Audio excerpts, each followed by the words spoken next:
Pas la semaine dernière, enfin dans le cours précédent, nous parlions des poètes. Nous parlions des poètes parce que, vous vous en souvenez, dans Ménon, Socrate, pour répondre à l'aporie, à la fameuse aporie de Ménon, mais comment t'y prendras-tu, Socrate, pour trouver ce que tu ne sais pas déjà? Comment le chercher si tu ne le connais pas? Et comment le reconnaître si tu le trouves? Vous savez que Socrate, maintenant vous le savez bien, on l'a vu déjà 3 ou 4 fois, que Socrate répond en disant, enfin il répond en convoquant un élément de la mythologie de Perséphone, qui est la base des mystères d'Éleusis, c'est-à-dire des pratiques religieuses grecques les plus massives, les plus populaires de toute la Grèce, qui appartient à ce que Richardson Dodds, comme on l'a vu au cours précédent, appelle le conglomérat hérité, c'est-à-dire des croyances religieuses, populaires, poétiques aussi, très ancrées dans la Grèce ancienne. Et j'avais souligné le caractère surprenant, voire éminemment paradoxal, du fait que Platon convoque cette mythologie pour fonder la vérité, alors que la vérité qu'il cherche à établir a pour but, au moins dans ce qu'on retient en général de Platon, de détruire cette mythologie et de passer de la croyance au savoir, c'est-à-dire de la croyance populaire, qui relève des poètes, mais aussi des prêtres, des mystagogues, de Diotima, par exemple, qui est une prêtresse, au savoir qui, lui, est apodictique, géométrique, qui n'est pas un objet de croyance, mais de connaissance. J'insiste sur ce point parce qu'il est très paradoxal de voir qu'en fait, Socrate fonde la connaissance sur quelque chose dont je ne dirais pas que c'est la croyance, mais que c'est de l'ordre du mystérieux, dans Ménon, qui est un dialogue relativement matinal, comme on dit, la première période de Platon en tout cas. Et j'y insiste dans la mesure où, par ailleurs, cette problématique va revenir plus tard dans le banquet, qui est le dialogue que nous allons lire. On ne va pas encore en parler aujourd'hui, je vais juste l'évoquer, on l'attaquera vraiment au prochain cours. Dans le banquet, où on verra Diotima revenir comme étant celle qui initie Socrate, celle qui l'initie à des mystères, et qui l'initie au mystère de quoi? De l'amour. Et vous le savez bien, l'amour, la philosophie, c'est l'amour du savoir. Le savoir philosophique a un rapport inaliénable, c'est-à-dire irréductible, à l'amour. Et l'amour, c'est un mystère. C'est absolument mystérieux. Ce qui se joue dans l'amour est toujours irréductiblement mystérieux. Ce que j'essaierai de vous montrer, c'est que ce que je vous dis là n'est pas simplement de la rhétorique et un jeu d'images, ou un théâtre d'ombre. On y reviendra au théâtre d'ombre avec la République de Platon. C'est ce qui se passe dans la caverne, le théâtre d'ombre. Mais là, ce dont je vous parle n'est pas ça. Car vous le verrez, à la fin du cours d'aujourd'hui, ce qui est en jeu derrière tout ça, c'est ce que Freud appellera, 2500 ans après Platon, les processus d'idéalisation. Pas d'amour sans idéalisation de l'objet aimé, c'est-à-dire l'objet aimé est absolutisé, incomparable, il vaut plus que tout, plus que la vie. Ça, c'est fondamental. C'est l'enjeu aussi du Ménon, vous allez le voir. Mais pas de géométrie non plus sans objet idéalisé. Le triangle est un objet idéal, qui d'ailleurs n'existe pas. Et en fait, tous les objets qui méritent qu'on les estime, qu'on les aime, tous les objets de la sagesse, si vous voulez, car c'est ça la sagesse, c'est savoir tenir à ceux qui méritent qu'on y tienne. Eh bien, ce sont des objets de l'idéalisation. Et donc, le cœur du platonisme, de la question platonicienne, c'est l'idéalisation, selon moi. Aujourd'hui, nous allons nous pencher sur les poètes. Vous vous souvenez de celui-ci, je vous l'avais montré, enfin celui-ci, ce n'est pas un poète en particulier, c'est un aède, enfin c'est plutôt un poète lyrique, comme vous le voyez, et je joue de la lyre. Qui sont les poètes? Eh bien, Jean-Pierre Vernant, on va le lire en détail, ce sont ceux qui voient l'invisible, dit Vernant. Je vais y revenir en détail. C'est aussi ce que dit Socrate. Il voit quelque chose qu'on ne voit pas d'habitude. Je suis obligé. Tu m'énerves maintenant avec ton aporie, tu me poses des problèmes, mais bon, en même temps, tu as raison, c'est une vraie question, et je vais te répondre, et je vais passer par les poètes, parce que eux, ils voient l'invisible. Sans leur secours, je ne peux pas te répondre. À moi tout seul, je n'y arriverai pas. Ça, c'est très important. Ces poètes qui voient l'invisible, ils appartiennent à ce que, la semaine dernière, enfin dans le cours précédent, nous avons trouvé être la shame culture, pour parler avec Dodds, qu'on appelle la culture de la honte, que j'appelle moi aussi, avec Nietzsche, la culture tragique. Cette culture de la honte, qui est la culture tragique, ça n'est pas une culture de la culpabilité. Chez les Grecs, il n'y a pas de culpabilité. Il y a des coupables, bien entendu. Mais ils ne souffrent pas d'un sentiment de culpabilité. On a vu pourquoi, parce que quand ils passent à l'acte criminel, quand ils transgressent, etc., c'est l'athée. Ils sont possédés par un dieu, un mauvais dieu, un démon qui les possède, mais eux, ils sont possédés, mais ils ne sont pas coupables. Enfin, ils sont coupables. Agamemnon dit oui, d'accord, je suis coupable d'avoir fait ça, mais ils ne sont pas travaillés par un sentiment de culpabilité, mais par un sentiment de honte.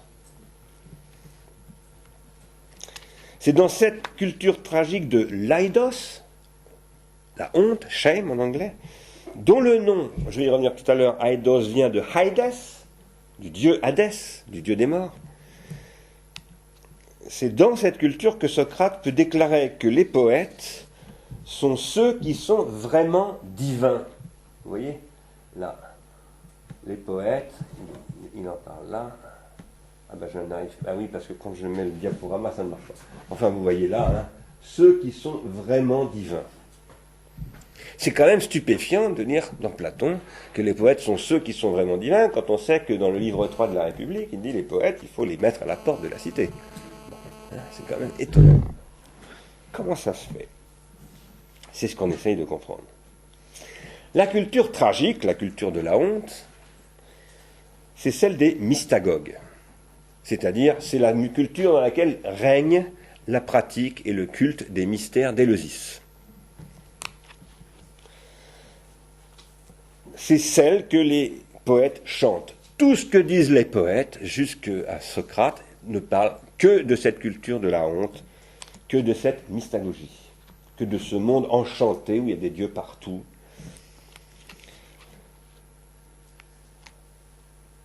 Et pour examiner cela de plus près, il faut avant préciser un point. Et il faut essayer de réaliser une opération assez complexe, même très complexe, qui consiste à démêler dans les textes que nous lisons là,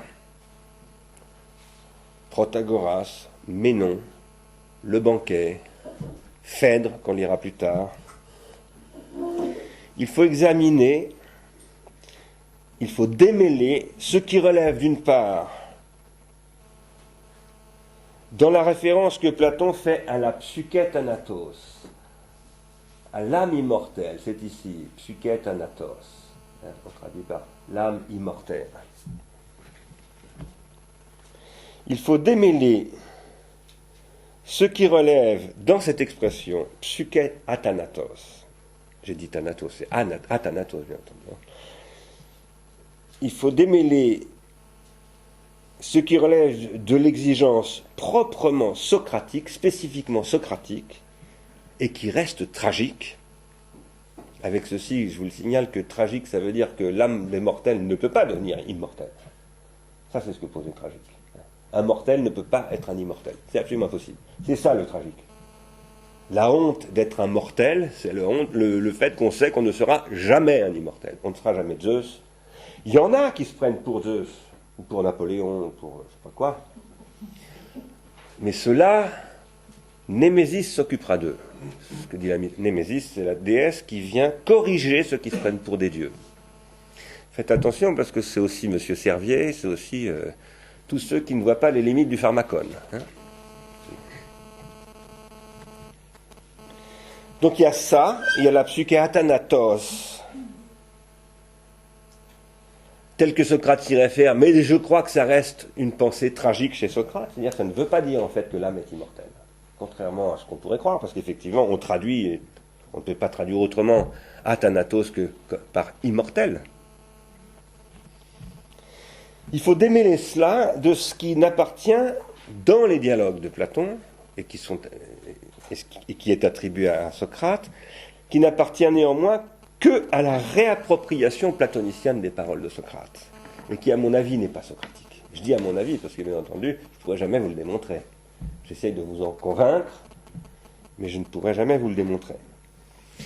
Pourquoi ? Parce que Platon, progressivement, au fil des années, au fil des 50 années, je vous le rappelle, durant lesquelles il écrit, n'oubliez jamais que ça dure 50 ans. Il est mort très vieux, Platon. Enfin, très vieux, pas très vieux, mais enfin, il est mort vieux.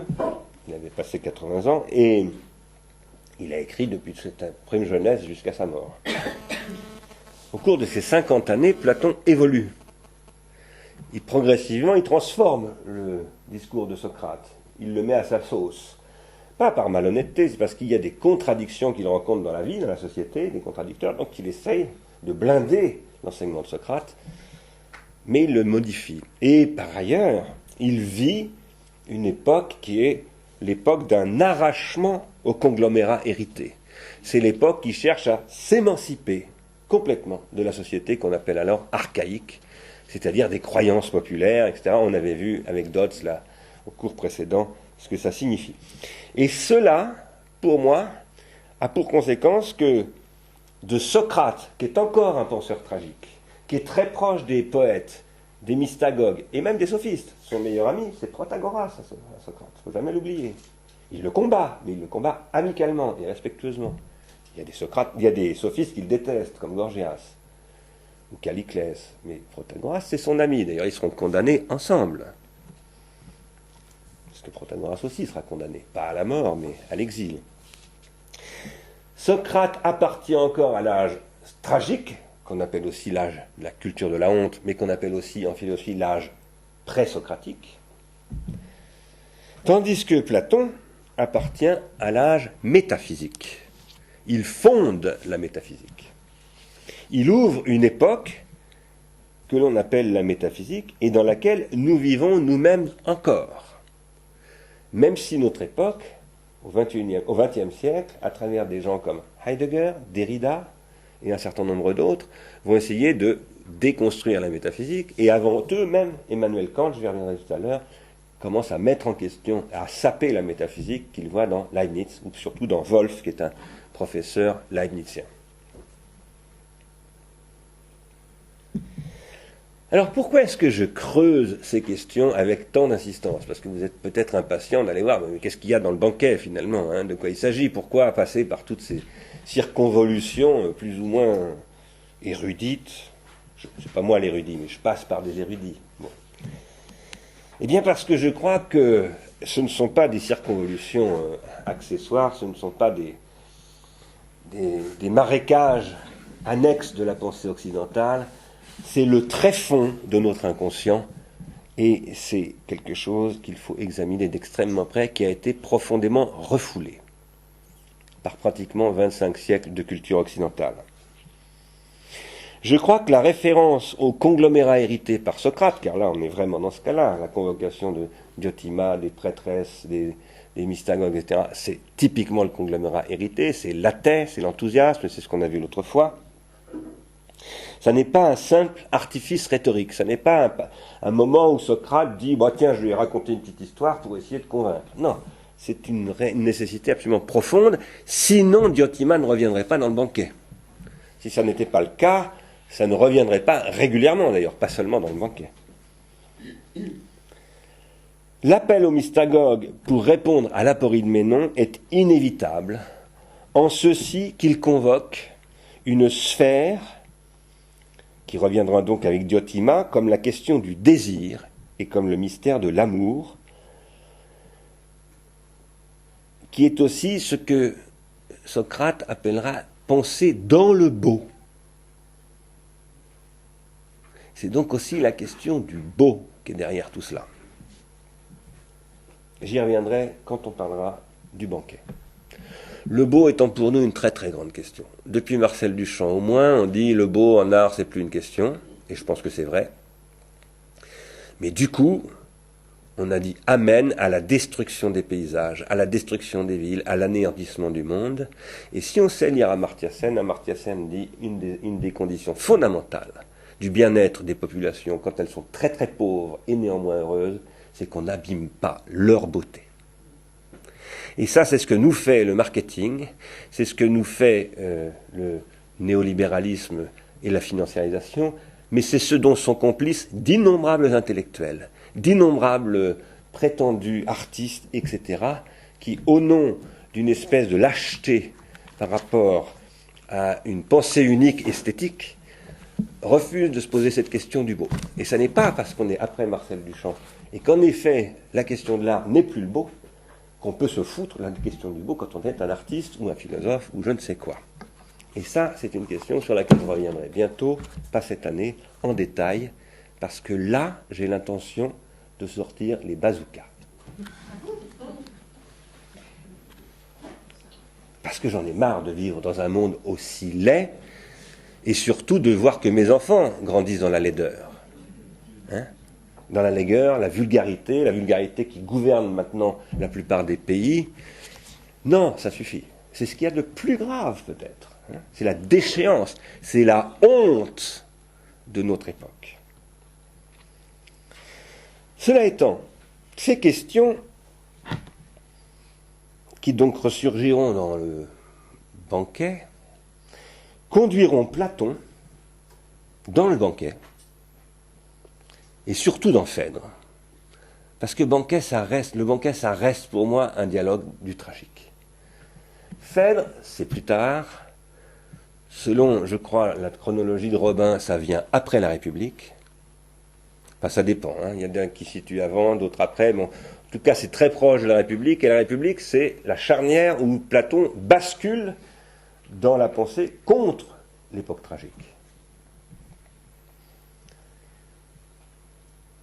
Dans le banquet, en tout cas, à partir du moment où Platon, avec Socrate, s'appuyant sur le dialogue entre Socrate et Diotima, dont personne ne sait s'il a jamais eu lieu, hein, bon, c'est probable qu'il ait eu lieu, ça m'étonnerait que Platon ait eu le culot de faire se rencontrer Socrate et Diotima sans qu'ils se soient réellement rencontrés dans la vie.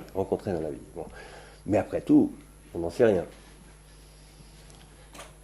Quoi qu'il en soit, dans le banquet, Platon, à travers Socrate, va faire de la philosophie, de l'amour du savoir, la question de la sublimation de l'amour. Sublimation de l'amour, pourquoi ? Eh bien parce que on va s'apercevoir que ceux qui dialoguent, ceux qui, dans le dialogos, dans la dialectique, comme on dit,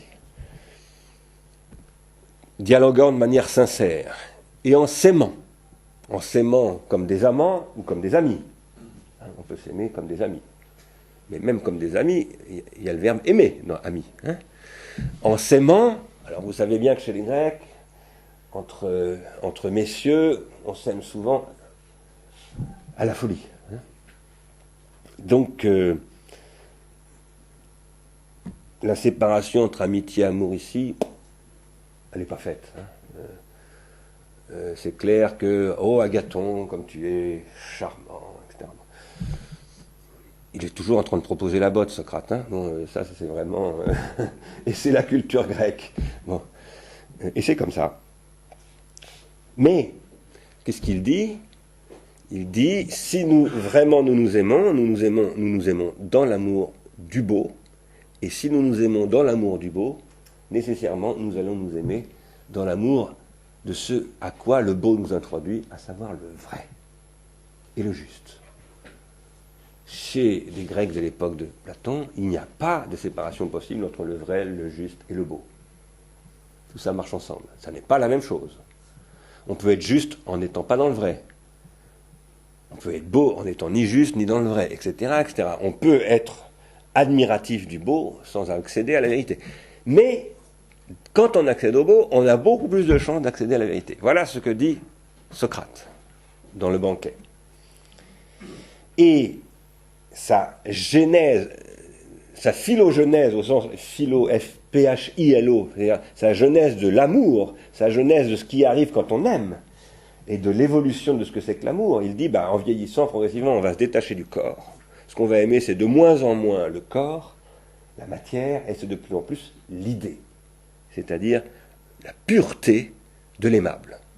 La pureté de ce qui est à aimer, la pureté pour elle-même. En disant cela, qui est ce que j'appelais tout à l'heure l'idéalisation, le processus d'idéalisation. Et ça, moi, j'applaudis des deux mains. Je pense que c'est effectivement ça qui est la condition d'accès à ce que les Grecs de cette époque-là appellent sophia, sagesse, savoir. Le problème, néanmoins, c'est qu'en disant cela, Platon va progressivement opposer l'âme d'un côté et le corps de l'autre. Il va dire l'âme, en accédant progressivement à la vérité, se détache du corps.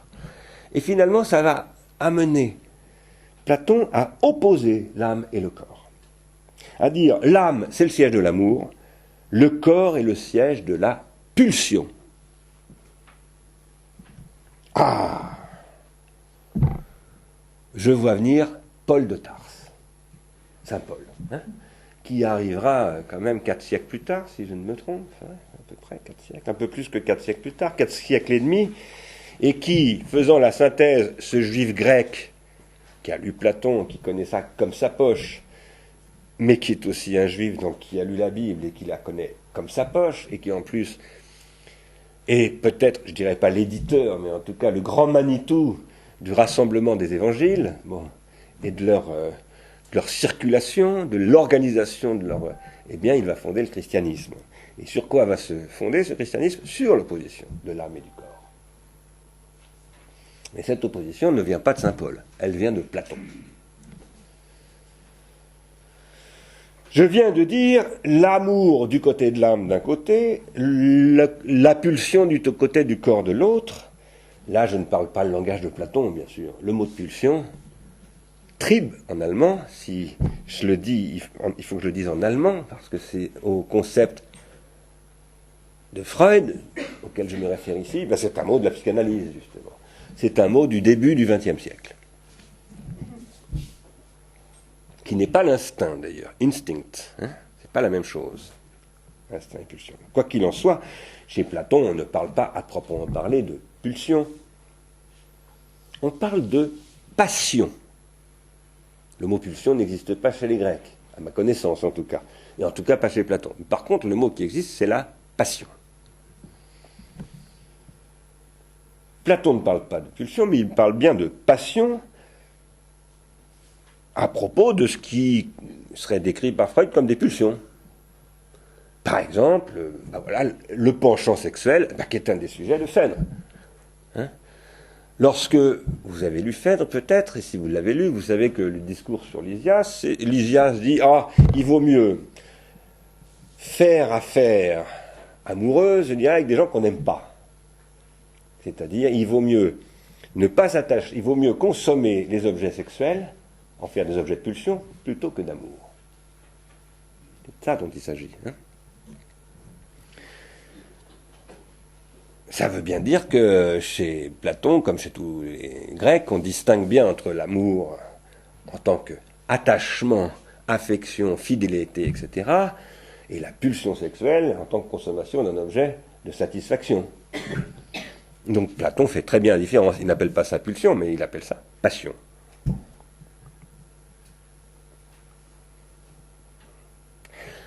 Le problème, c'est que, l'amour est aussi une passion. Tel que Platon décrit l'amour, par exemple, dans le banquet, c'est une passion. Si vous avez lu le banquet, vous avez bien vu que l'amoureux est passionné par son objet. Donc l'amour est aussi une passion. Donc le problème de Platon, ça va être de distinguer entre deux types de passions. Une passion que moi j'appellerais l'amour et une autre passion que j'appellerais la pulsion, sachant que lui ne les distingue pas. Il a besoin d'un critère pour les distinguer. Alors il va dire, il y a une bonne passion, c'est la passion de l'amour, celle qui conduit à la purification, à l'idéalisation, à l'idée, etc. C'est la passion de l'âme.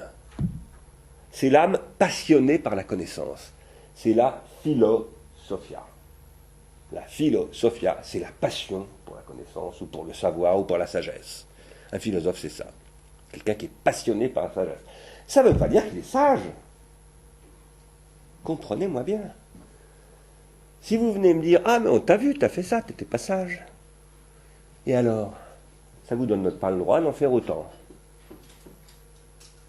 C'est pas parce que le curé vous dit quelque chose et qu'il lui-même le fait que ça vous émancipe de l'obligation de ne pas faire ce qu'il fait de pas bien.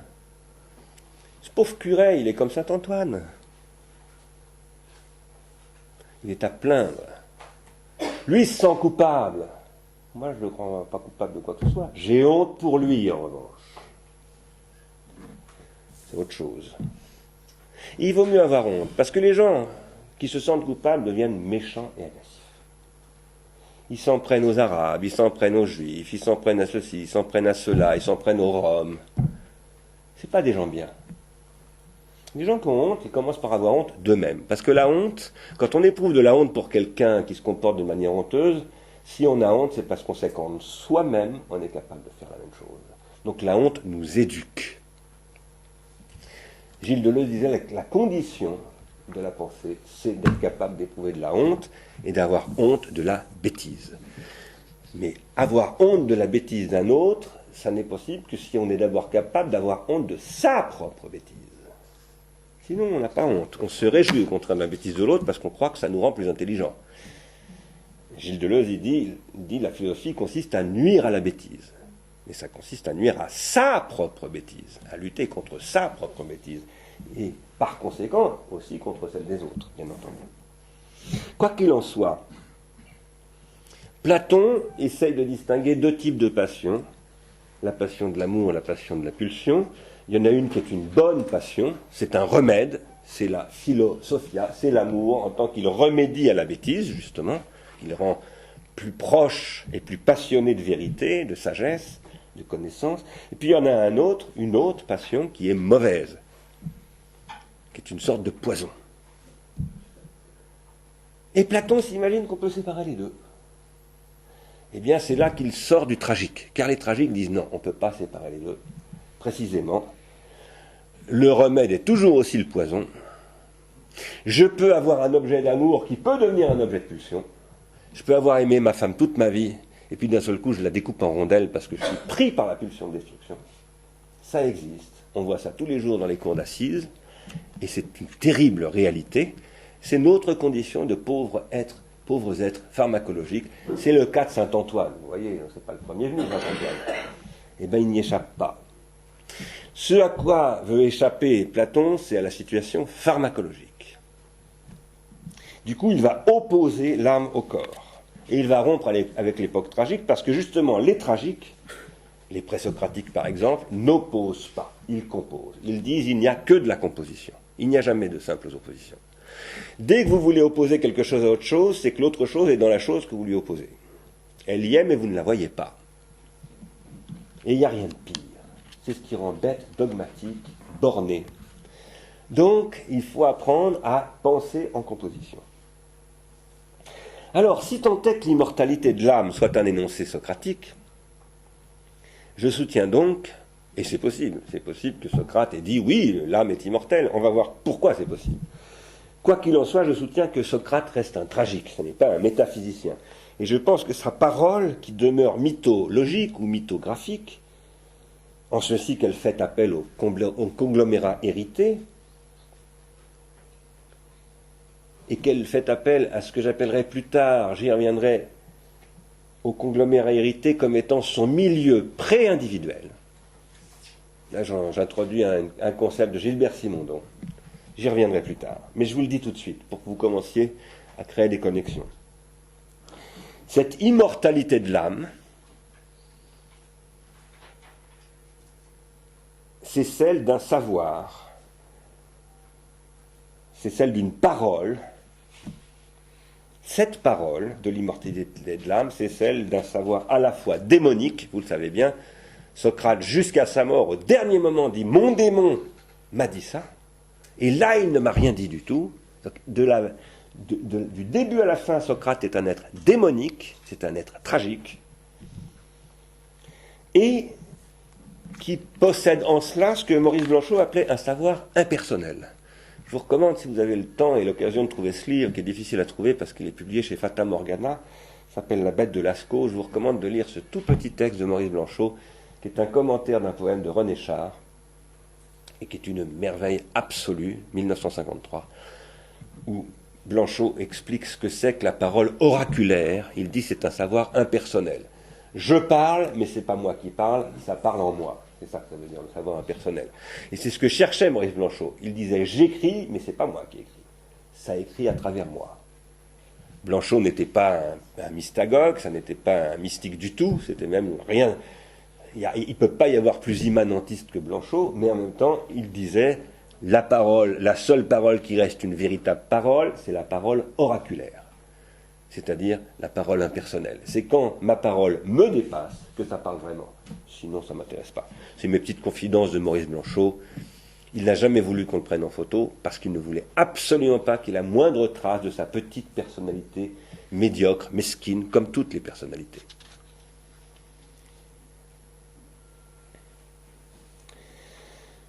De nombreux dialogues de Platon lui-même, en particulier les premiers, bien sûr, témoignent du caractère démonique et tragique de Socrate. Et cette pensée, cette dimension tragique, c'est ce qui, chez Socrate, à mon avis, jamais n'implique une opposition entre l'âme et le corps. Et tout ce que va dire Socrate de ce qu'il appelle l'immortalité de l'âme est incompatible, j'ai essayé de vous le montrer en détail en passant maintenant par l'apologie de Socrate, avec cette opposition entre l'âme et le corps. Bien qu'en effet, Socrate parle d'âme immortelle, il n'oppose pas l'âme et le corps.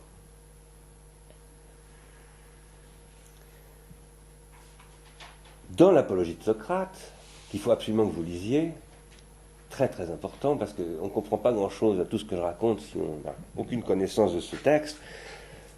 L'apologie de Socrate étant évidemment un texte absolument fondamental, puisque c'est le testament de Socrate. C'est Socrate, ce sont les dernières, enfin ce ne sont pas les dernières paroles de Socrate, c'est dans Criton, les dernières paroles de Socrate, mais ce sont les dernières paroles publiques de Socrate. C'est la dernière fois que Socrate s'adresse à la cité grecque.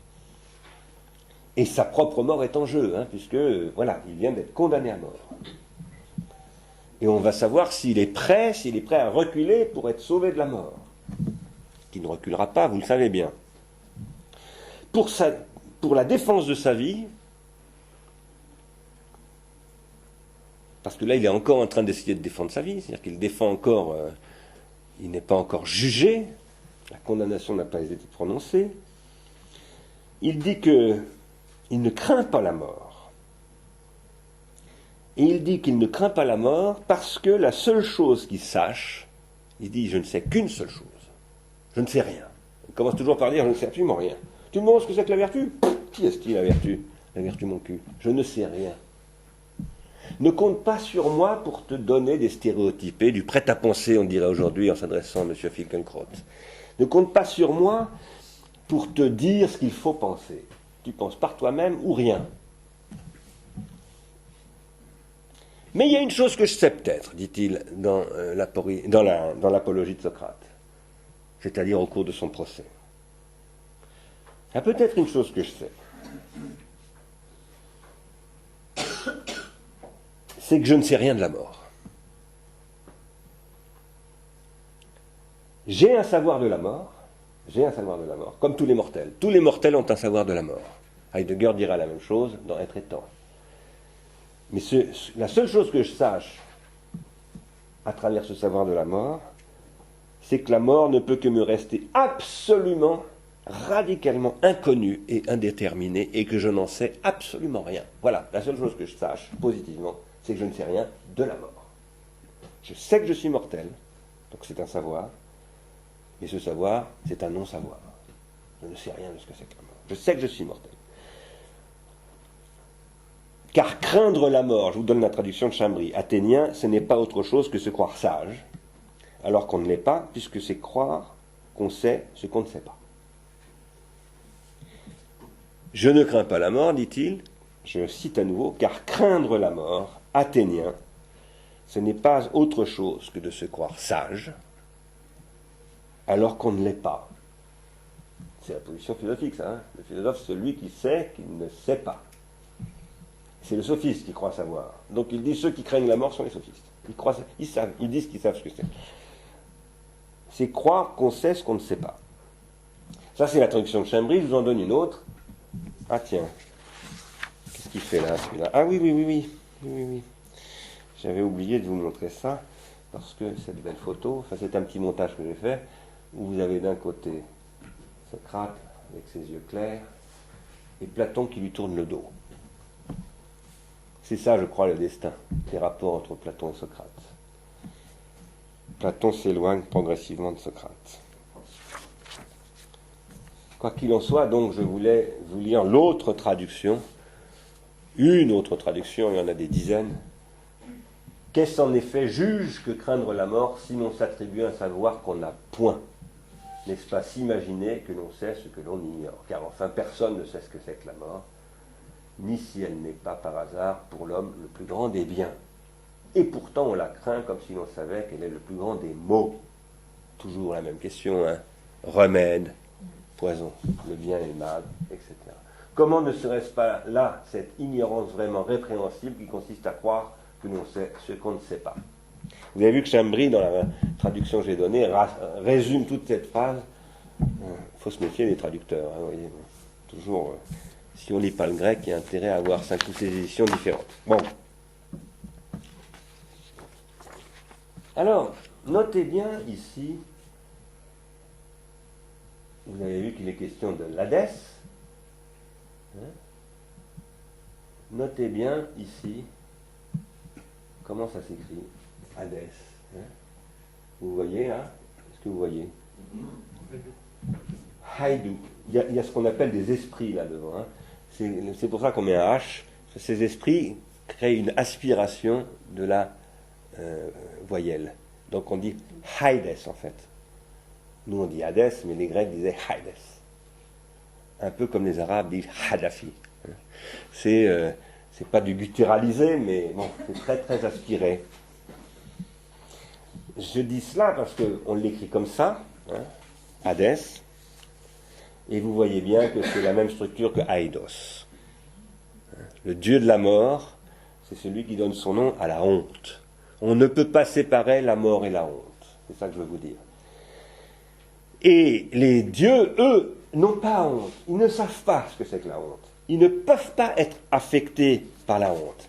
C'est ça un dieu. Un pauvre mortel comme vous et moi peut avoir honte. Non seulement il peut, mais il a toujours honte à un moment donné. Par exemple devant son chat, comme dit Jacques Derrida, où il raconte dans un texte qu'un jour il était nu, et son chat est passé et il s'est caché le sexe. Il a eu honte devant son chat. Il raconte cette histoire. Il dit c'est quand même incroyable. Ça s'appelle la pudeur. La pudeur, ça se dit aïdos en grec. Hein, c'est la même chose que la honte. Les dieux, eux, ils se promènent à poil, ils n'ont pas honte. Ils n'ont pas besoin de la feuille de vigne qu'on verra tout à l'heure. Ce que je vous ai montré. Ils n'ont pas besoin de se cacher, certains derrière leurs petits doigts, mais les autres en général derrière cette feuille de vigne. Aucun dieu, sauf elle.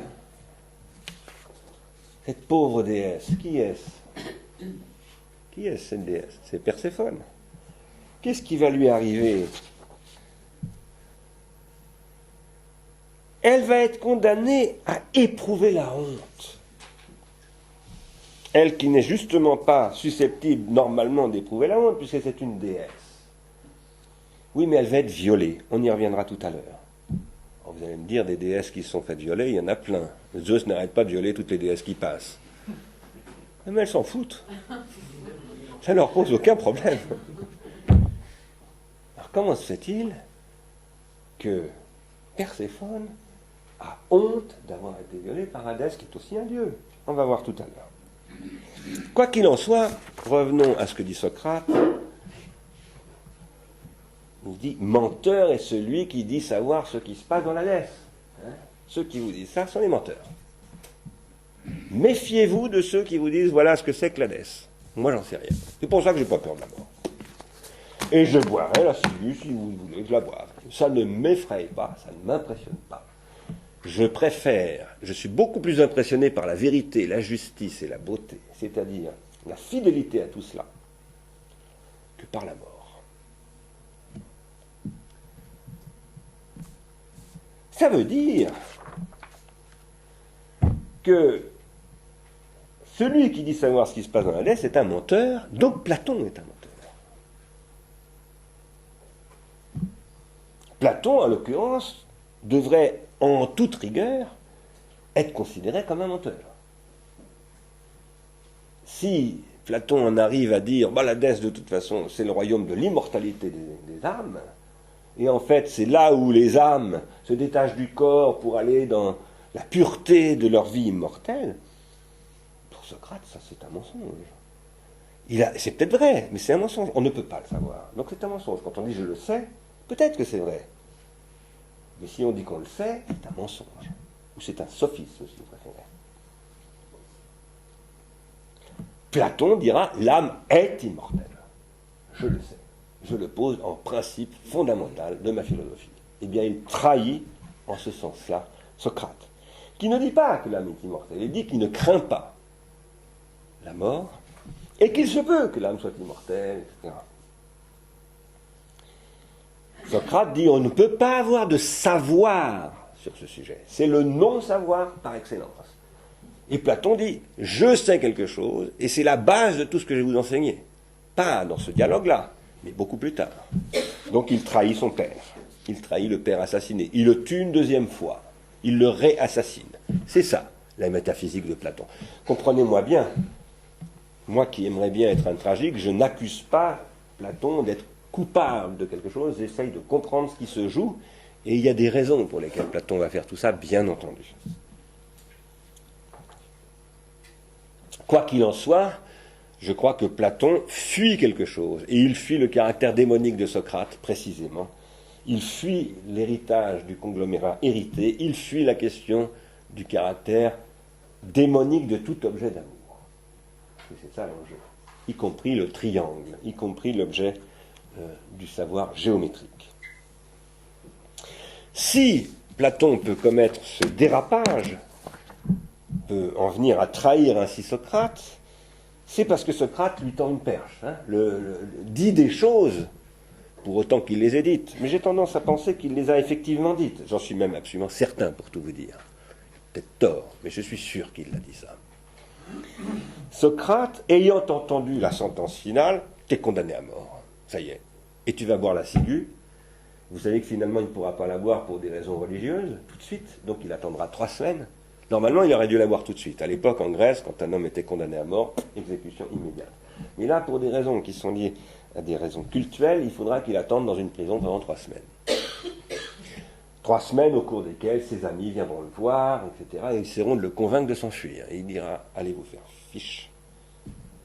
Comptez pas sur moi pour me dédire. J'ai dit une chose, ne comptez pas sur moi pour... Sinon, mon Cléos serait foutu. Ce serait terminé. Tout le crédit que j'ai acquis auprès de la jeunesse athénienne serait ruiné. Et mes enfants, en plus, n'auraient plus de père du tout. Ni moi, ni la cité. Donc, ne comptez pas sur moi. N'empêche qu'à la fin de son procès, tout à fait à la fin, il vient d'apprendre, bah oui, tu viens d'être condamné à mort. Et il répond, je m'en fous pas mal. J'ai mon amant qui est à moi. Il dit, mais je vais me retrouver là-haut, là-bas, là-dessous plutôt, avec Homère, Hésiode, Orphée et Musée. Vous vous rendez compte? C'est génial. Il dit d'abord ceci. Si la mort est comme un départ de ce lieu pour un autre, s'il est vrai, comme on le dit, que là-bas sont réunis ceux qui sont morts, tous ceux qui sont morts, que pourrions-nous imaginer de meilleur? S'ils sont tous là, bon, bien sûr, il y a aussi tous ceux qu'on n'aimerait pas voir, mais il y a tous ceux qui nous manquent tellement. Donc, en arrivant chez Hadès, on sera débarrassé de ces gens qui prétendent être des juges et on y trouvera les juges véritables. Ah ben non, ils ne sont pas tous là. Il dit, on sera débarrassé de ceux qui prétendent être des juges. Là, il parle pour ses propres juges. On sera débarrassé des médiocres. Donc, il est bien en train de dire que ceux-là seront oubliés. Dans l'Hadès, on retrouvera ceux qui ne s'oublient pas. Tiens. On y reviendra plus tard. J'y reviendrai plus tard. On y retrouvera les demi-dieux, comme il dit. Voyez, les demi-dieux aussi. Minos, Rhadamante, Éaque, Triptolème, etc. On y fera société avec Orphée, Musée, Hésiode et Homère. Quel merveilleux passe-temps, etc., etc. Qui sont-ils, ceux-là? Bah oui, voilà, Homère. On retrouvera Homère, dit-il. On retrouvera Hésiode. Il est beau, Hésiode. Qu'est-ce qu'on aura envie de le rencontrer, hein? Il a l'air quand même de souffrir. Il a beaucoup souffert, le pauvre Hésiode. Orphée, l'amoureux. Parce qu'Orphée sans Eurydice, c'est pas Orphée. On reviendra sur Orphée. Il va être beaucoup question de lui dans le banquet. Très important. J'aurais voulu vous montrer Musée, mais je n'ai pas trouvé Musée. Je ne l'ai pas trouvé parce que Musée, en fait, qui est un proche d'Orphée, un poète aussi, très proche d'Orphée, j'ai une méthode de travail. Moi, je ne cherche mes images que le samedi matin pour le samedi après-midi, et je fais ça sur Google Images. Si je ne faisais pas comme ça, je ne pourrais pas. C'est la technologie pharmacologique numérique qui me permet très très vite de vous apporter toutes ces images. Et donc, bien sûr que j'aurais pu trouver des sculptures de musée, mais là je suis passé par Google, et à 11h, je me disais, mais qu'est-ce que fou ce musée? Je ne le trouvais pas. Alors je me suis dit, je vais vous scanner mon dictionnaire Grimal de la mythologie. Voilà, qui est Musée? Selon la tradition, c'est l'ami, l'élève, le maître, le fils, ou simplement le contemporain d'Orphée, etc., etc. C'est un poète. Alors, qu'est-ce que nous dit Platon? Qu'est-ce que nous dit Socrate? Il dit, vous voulez me faire voir la ciguë? C'est pas grave, regardez où je vais me retrouver maintenant. Au milieu de tous ces gens-là. Au milieu de ces gens illustres que Perséphone fait revenir tous les 9 ans. Je vous signale que ce sont tous des poètes. Il n'y a que des poètes là dans ceux qu'il cite. Ces gens dont Platon nous dira plus tard, les poètes, il faut les virer, etc., ce n'est que à eux que se réfère Socrate. Alors moi j'ai envie de vous parler de Léonie et de son mari Frédéric. C'était mes grands-parents et ils sont avec Socrate aujourd'hui. Il y a aussi d'ailleurs quelqu'un que vous avez peut-être connu qui s'appelle Janine Trochet. C'est la grand-mère de Caroline. Elle est avec Socrate aussi, pour moi en tout cas. Janine, à qui je parle chaque fois que je fais du vélo quand je passe devant le cimetière, puisqu'elle est enterrée là, à moins d'1 kilomètre d'ici. Tout cela, ce sont ceux que Ménon appelle des héros. Et quand je dis que Janine est un héros, c'est un héros. Demandez à ma fille Elsa, c'est un héros, une héroïne si vous préférez, pour elle, Janine. Ces héros, ils accèdent au kléos. C'est ça qui les fait entrer dans l'Aïdos. Dans l'Aïdès, excusez-moi, dans l'Aïdès. Le kléos, c'est-à-dire la réputation, la fidélité, qui les protège de l'oubli. Et qui en cela les fait plus ou moins entrer dans ce que j'appelais tout à l'heure le fond pré-individuel. Bien entendu que Janine Trochet, tout le monde ne la connaît pas, encore qu'elle ait écrit de magnifiques livres, dont j'espère bien qu'un jour je les rendrai publics. Ce sont de très beaux livres poétiques, et peut-être qu'un jour elle ira vraiment auprès d'Orphée, parmi les poètes. Bien sûr que Léonie, personne ne la connaît en dehors de ma famille, mais ceux qui l'ont connue ne l'oublieront pas. Et ma fille Elsa s'appelle aussi Léonie. Elle n'a jamais connu Léonie, ma fille Elsa, mais grâce à moi, grâce au patronyme que je lui ai donné, eh bien elle porte son nom et elle l'incarne un peu, plus ou moins sans le savoir. Tout ça rentre dans le fond pré-individuel, dans ce que Gilbert Simonon appelle le fond pré-individuel. Socrate est rentré dans le fond pré-individuel de la planète entière avec Bouddha et Jésus-Christ, et Mohammed.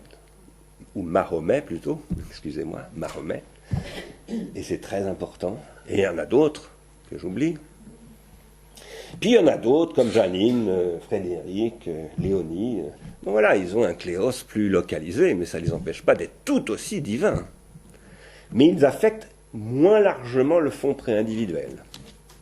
Mais ils l'affectent quand même. Par exemple, moi, je suis nourri par Frédéric et Léonie. C'est fondamental. Ils m'ont appris à vivre, avec mes parents, bien entendu, qui les ont éduqués. Cela étant, parents, enfants, grands-parents, etc., tout ça, c'est ça qui est en jeu. En fait, le conglomérat hérité, je vous l'ai dit la fois d'avant, c'est un jeu entre générations. Il y a des conflits de génération, il y a des histoires de génération qui passent par des pharmacas. Quand l'écriture apparaît, on va le voir maintenant, ça change les relations entre les générations, par exemple. Et on accuse Socrate, vous le savez, d'avoir perverti la jeunesse, c'est-à-dire d'être celui qui détruit la génération des natifs du mythologique au profit des natifs de la lettre. Lorsque Criton demande à Socrate de s'enfuir en Crète, il lui dit « Socrate, j'ai affrété un bateau, tu peux te sauver, on va t'emmener en Crète, tu vas t'exiler là-bas, tu seras sauf. » Socrate lui dit « Non mais tu es malade, tu n'y penses pas. Si j'acceptais, le jugement des lois me deviendrait défavorable dans l'Hadès. » Il dit qu'il me soit défavorable sur Terre ici. Il m'est défavorable, ça c'est clair, je vais devoir voir la cellule. Aucune importance. Mais dans l'Hadès, surtout pas. Qu'est-ce que ça veut dire? Ça veut dire que je serai compromis dans l'Hadès. Alors où est l'Hadès? Voilà une question.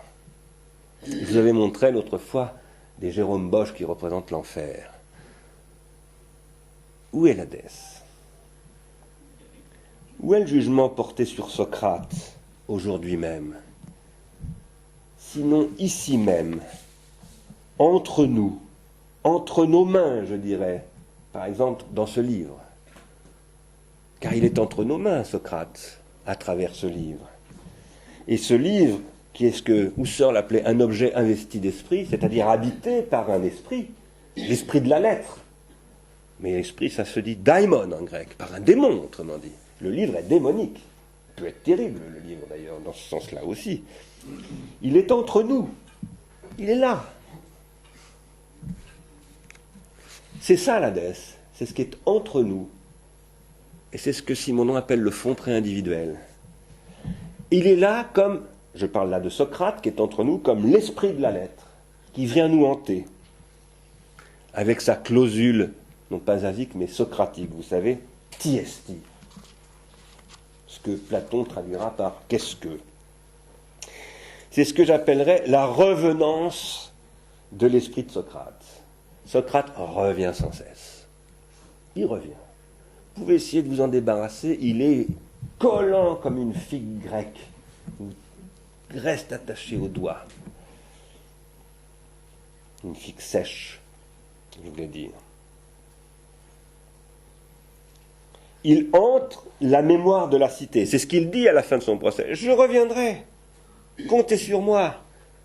Vous là, les juges, oubliez. Moi, je reviendrai. Et c'est ce qu'il dit aussi dans le Ménon.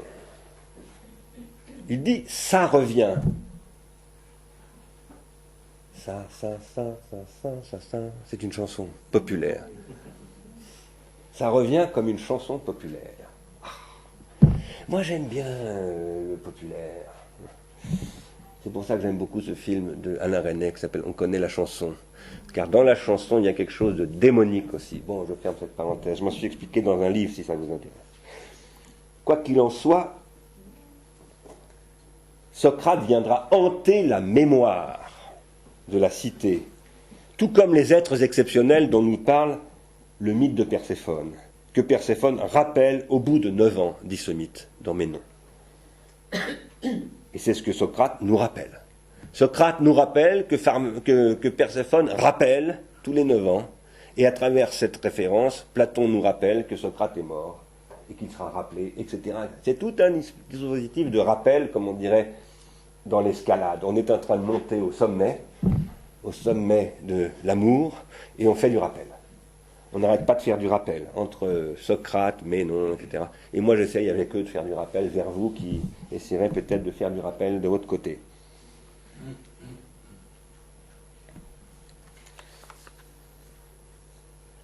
Tout ça à cause de quoi? Qu'est-ce qui est arrivé à Perséphone? Elle a été offensée. Offensée. Offensée par Hadès, qui règne sur le royaume des morts. Vous voyez que là, le désir et la mort sont liés. Il y a le désir d'Hadès, qui veut posséder Perséphone, et Hadès, c'est le dieu des morts. C'est pourquoi Perséphone va se venger sur les mortels. Ce thème où un dieu en relation singulière aux mortels blesse un Olympien, qui se venge sur les mortels eux-mêmes, c'est pas un thème absolument nouveau, cela dit. Hein.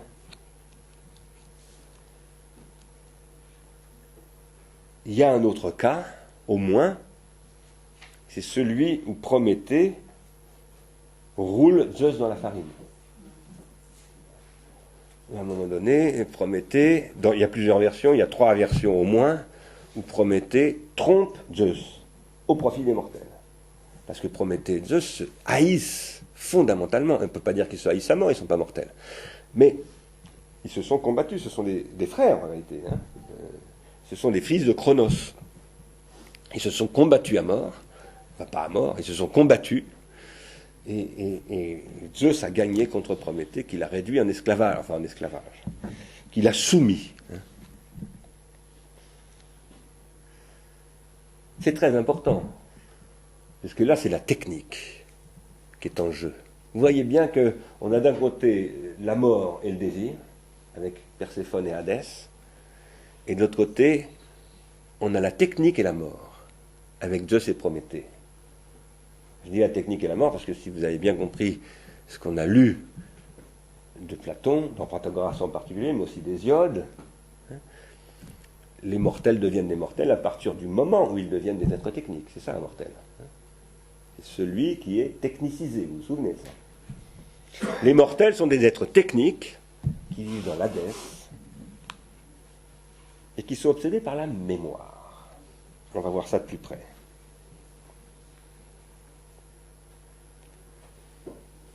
Quoi qu'il en soit, ce que dit le mythe de Ménon, enfin qui est raconté dans Ménon, le mythe de Perséphone, c'est que Perséphone, cette demi-mortelle, oserais-je dire, c'est une déesse, mais on pourrait dire que c'est une demi-mortelle. Enfin, c'est pas exactement une demi-mortelle, c'est une tiers mortelle. 1 tiers sous terre, 2 tiers dans l'Olympe. 1 tiers dans les ténèbres, 2 tiers dans la lumière. C'est une tiers mortelle. Elle est mortelle au tiers et immortelle aux 2 tiers. Voilà, on peut dire ça. C'est bizarre, mais c'est comme ça. Régulièrement, Perséphone rappelle au jour, c'est-à-dire remet en lumière, certains des mortels, ceux qui ont eu des comportements exemplaires, non pas pour leur donner l'immortalité, c'est ceux qu'on appelle les héros. Il y en a plein. Asclépios, c'est un héros. On l'appelle le dieu des médecins. Mais ce n'est pas un dieu, Asclépios, c'est un demi-dieu. Hercule, Héraclès, demi-dieu. Orphée, demi-dieu. Tout ça, ce sont des mortels qui se sont comportés de manière si incroyable qu'ils sont devenus, non pas des immortels, des demi-dieux.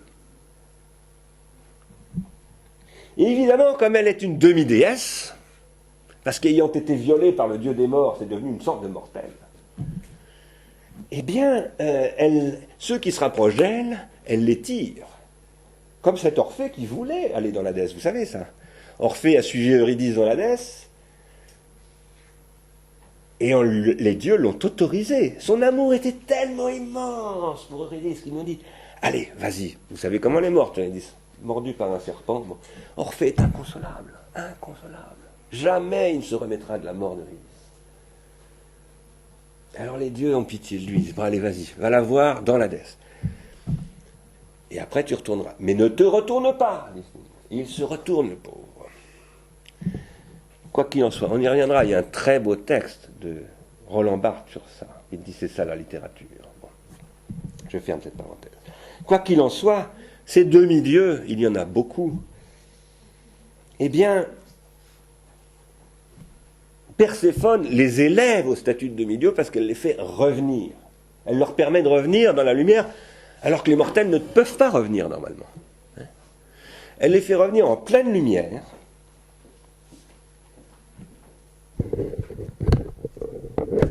Elle les célèbre comme des morts inoubliables en quelque sorte. C'est-à-dire des morts, ils sont morts, mais ils ne sont pas oubliables. Et du coup, elle les perpétue. Excusez-moi, je me perds dans mes feuilles. Elle les perpétue. Parce que, on le verra tout à l'heure, par leur comportement, ils font droit, si je puis dire, à sa propre blessure. On verra ça tout à l'heure. Elle est blessée. Et ils viennent soigner sa blessure. Ils prennent soin de la blessure de Perséphone.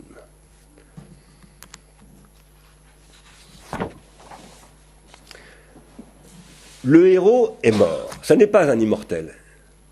Mais il survit. Comment est-ce qu'il survit ? Parce qu'il reste parmi les vivants comme un eidolon. Eidolon, en grec, ça veut dire fantôme. Esprit, revenant. Mais je vous signale, nous y reviendrons, que ça veut aussi dire eidos, idea. C'est l'origine du mot idée. Vous voyez donc bien qu'il y a une chaîne de contiguïté entre daimon, eidolon. Le daimon, c'est le synonyme de l'eidolon, fantôme. Et à un moment donné, l'eidolon devient l'idea, c'est-à-dire l'idée. Cette chose que Platon va aller chercher comme la chose pure, qui va être le domaine de l'idée coupée du corps, de la mort.